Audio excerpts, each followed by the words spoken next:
अगर आपका भाई प्रधानमंत्री होता तो क्या आप पतंग बेच रहे होते या फिर पेट्रोल पंप पर अटेंडेंट या किसी गौशाला में हेल्पर होते? अगर आपका बेटा प्रधानमंत्री होता तो क्या आप लाइन में पैसे लेने के लिए खड़ी होती? जरा सोचिए। मैं विक्रम बजाज फिर एक बार लेकर आया हूं खबरों के पीछे का रिसर्च और सच। इस देश में परिवार में एक बंदा पॉलिटिक्स में जाए तो परिवार में दूर दूर तक सारे के सारे पैसों के ढेर में खिलते हैं। तभी आज हमारे पास है एक ऐसे नेता जो देश की सियासत की सबसे ऊंची कुर्सी पर बैठे हैं, लेकिन उनका परिवार कैसी आम जिंदगी जी रहा है। नरेंद्र मोदी के बड़े भाई सोम भाई मोदी खुद तो मानते हैं कि वो नरेंद्र मोदी के भाई हैं, पर उन्हें पता है कि प्रधानमंत्री के लिए सिर्फ 125 करोड़ देशवासियों में से एक है। छोटे भाई पंकज भाई गुजरात सरकार के माहिती विभाग में साधारण सी नौकरी करते हैं। दूसरे बड़े भाई अमृत भाई एक प्राइवेट कंपनी में फिटर के तौर पर रिटायर हुए हैं। आज भी उनके परिवार में से किसी ने एरोप्लेन अंदर से नहीं देखा। मोदी जी के दूसरे छोटे भाई प्रहलाद मोदी एक फेयर प्राइस शॉप चलाते हैं। उनकी 95 साल की माताजी नोटबंदी के बाद पैसे निकालने के लिए खुद लाइन में खड़ी दिखी थी।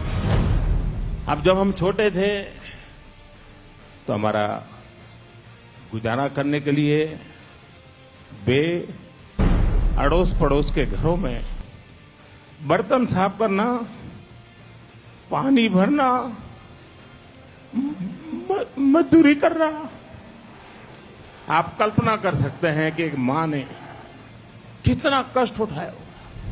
नरेंद्र मोदी के चचेरे भाई अशोक भाई 8 बाय 4 फीट के किराए की दुकान में पतंग पटाखे और नाश्ते बेचते हैं। बड़े चचेरे भाई भरत भाई एक पेट्रोल पंप पर अटेंडेंट हैं और उनकी पत्नी रमीला बहन वडनगर के अपने छोटे से घर में ही खाने का सामान बेचती है। मेरे देशवासियों, मैंने घर, परिवार, सब कुछ देश के लिए छोड़ा है। तीसरे चचेरे भाई चंद्रकांत एक गौशाला में बतौर हेल्पर काम करते हैं। चौथे चचेरे भाई अरविंद भाई एक स्क्रैप डीलर हैं, जबकि 5वें चचेरे भाई भोगीलाल ग्रोसरी शॉप चलाते हैं। चाचा कांतीलाल और जयंतीलाल रिटायर्ड टीचर्स हैं। जयंतीलाल की बेटी लीना की शादी एक बस कंडक्टर से हुई है। मतलब कि देश के प्रधानमंत्री का जीजा एक बस कंडक्टर है। अरे हम तो फकीर आदमी हैं, झोला लेके चल पड़ेंगे जी। परिवार को मोदी जी पर बड़ा गर्व महसूस होता है, लेकिन उन्होंने इस बात का कभी गलत इस्तेमाल नहीं किया।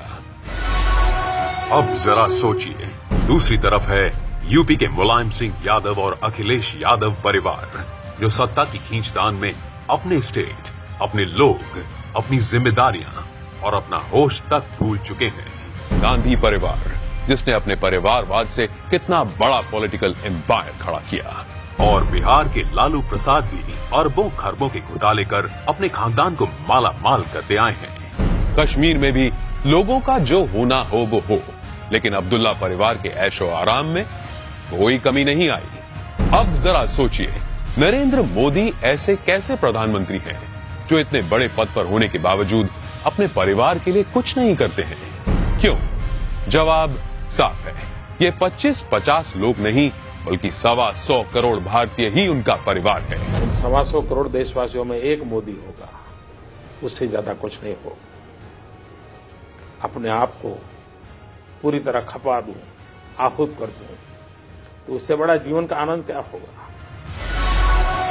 जरा सोचिए, क्या देश को ऐसा निस्वार्थ प्रधानमंत्री कभी मिला है या तो कभी मिलेगा? ये जरा सोचिए।